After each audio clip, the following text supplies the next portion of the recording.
Hey, Jeremy here from Sherwood Forest Bricks, and we're just arriving out to where I keep the studio, that my container. A lot of stuff's happened over the last couple weeks, so I figured we'd do a walkthrough and show you what's been going on. It's a beautiful fall day here in North Dakota, 76 degrees. It's a little breezy, but with fall weather, that means we get to wear hoodies again. And there's bonfires, and it's harvest season. Always good to have on start in the morning. But let's go take a walkthrough and see what happened now. Now, if you remember a couple of videos ago, we talked about how the container was off level. It drooped due to the summer expansion of the soil. So we take a look at it. We got it leveled up. It's not on like permanent footers. We just kind of got it shimmed up on blocks. Now these blocks kind of go into the ground a little bit from sinking. But what the problem was this side stopped sinking. This side kept sinking, so we just added those last two 2x8s. There's two of them, so it's about 3 inches. And to do that, we didn't actually bring out a crane, although I probably will have to bring out a crane to move this thing eventually, so I don't want to pay for it right now. But what we did was we dug out some spots here and on the back, and we used a 20-ton bottle jack. Now, before we were using a tow jack that was rated at 5 tons, and that did not work. It didn't even budge the thing. But I remembered that I have a 20-ton bottle jack in the semi-truck. So I excavated, did some shoring with some wood, and we were able to jack it up. Now, the structural integrity of containers is pretty good. We kept the door shut, and then basically we picked up the whole thing. We sat it on here, sat it down, and then we went to the back and did that. Now, the back side is heavier, right? The front has nothing in it. The back has all the Vidmar and all the box of sets are back there, so that's a lot heavier as far as like contents go. Overall, the container weighs the same. It's 8,600 pounds by itself. Then we have, approximately 2,500 pounds of building material on the inside, and then Lego and storage stuff. But most of that stuff's in the back. So the back did not really like going up.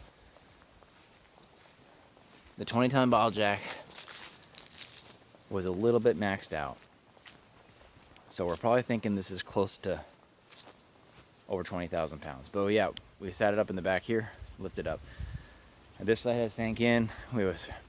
It would have gone even further, however, they caught up to the ground. But we basically have 2 bricks here now, so that's probably 7 inches of shoring underneath this, and that's all it's sitting on.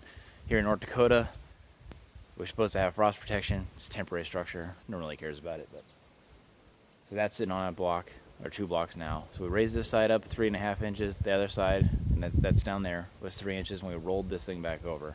Front to back was pretty level. I say overall we're probably a 1/4 inch at a level across the whole thing, which isn't bad. But that also means now we can kind of finish up the stuff on the inside, which is great. We never really did get the condenser unit or any of that stuff. I know I said I was going to go with a Mr. Cool DIY, but I did talk to somebody that put one in, and they know me for years, and they said that I am more than capable of doing any of the other systems. So we don't spend the money on the Mr. Cool DIY because you get a lot of extra stuff you don't really need. So that's the reason why the electrical isn't finished, because I wanted to kind of tie that in. But we're going to get this done before winter so there's no snow intrusion. And then basically it's a mast, and we're going to run this extension cord, and we're going to fly it across the property to the telephone pole and drop down and plug in. This only has one 110 volt service. Because everything's LED and the heater is only 400 watts, it really doesn't need a lot of. The air conditioner was going to bring a lot more, and even those aren't that bad. So hopefully we'll get that finished up here a little bit, a couple weeks or so. But let's get this plugged in.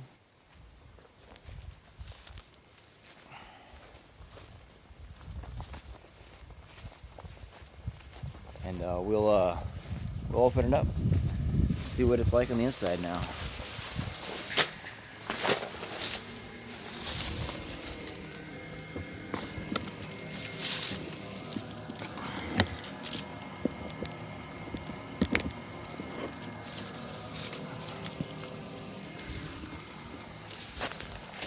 Cat.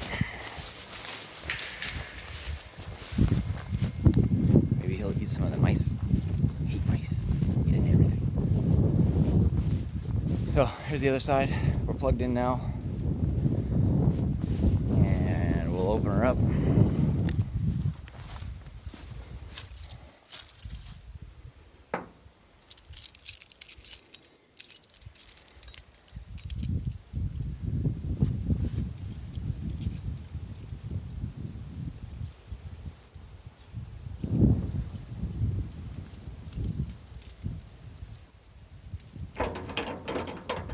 I normally I do live out here in the wintertime, but in the summertime I just keep it locked up. You don't know. You know what's going on out here, right?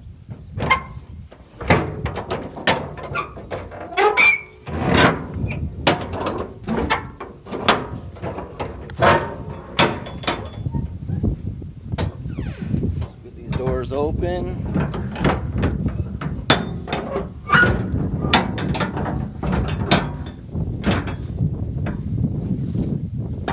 Tell it we're close to level because the door's still open pretty easy. This is a very used container, so they didn't open that right at the beginning, but they still open pretty good. All right, so welcome to the mess. Now it's pretty cold in here actually, but so this is a mess, but we're now level, so we can do something about it. Now I know you're thinking, oh no, not another unboxing video. Well, it is an unboxing video, but we're going to talk about what we're going to do for these shelves. Now, we've talked about gondola shelving, we've talked about freeform standing. We explained last time how the 1 5/8 studs really aren't holding on because these shelves are really just hanging in the freaking drywall. So what we decided to do was we went over to Maker Pipe and we found a bunch of their fittings. And we're going to build pipe shelves. So basically we got a bunch of these, and they fit over 3/4 inch EMTs. So they basically clamp together over the end, and then they slide up and down over. So that's going to give us adjustable shelves. You know, this is slide. We're going to continue to still use the wood. We will end up finishing off the banding. I need to find myself a cheap iron. Their iron on it. I don't have one. So it is pretty chilly in here. So basically that's what we're going to do. Now, all the conduit we have so far is all oil rub bronze.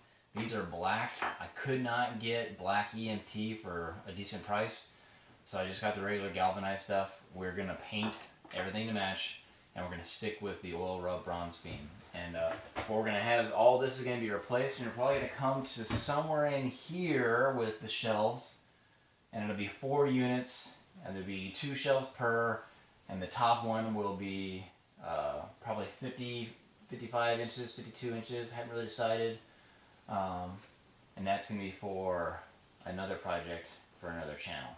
We'll talk about it when we see it.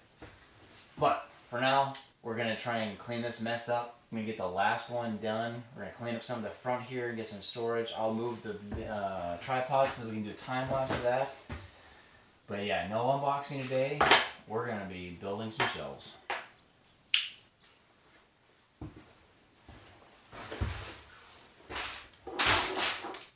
Here's a close-up. See? 1/2. It just clamps on the pipe in both directions. Perfect. It's gonna work great.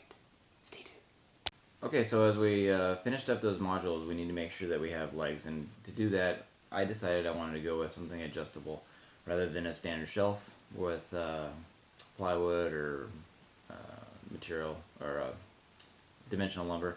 I wanted to go with pipe because we already have in the container painted pipe in for the conduit, etc. So to keep the look, I want to go with something in a similar fashion. But to make it adjustable, we went with Maker Pipe products, and basically what they do is they have 2 pieces, just basically a clamp. They go together around the pipe on both sides. They're fastened with a M20 screw and a recessed nut, and that clamps onto both sides, so it'll clamp onto the pipe that comes at the bottom. right there, and then it'll clamp onto the pipe here. They also have a rubber band material on them, so they don't actually slide very well, which is great. They stay where they want to be. And then I got the standard 3/4 inch EMT kit, and they have sleeves for the smaller stuff. So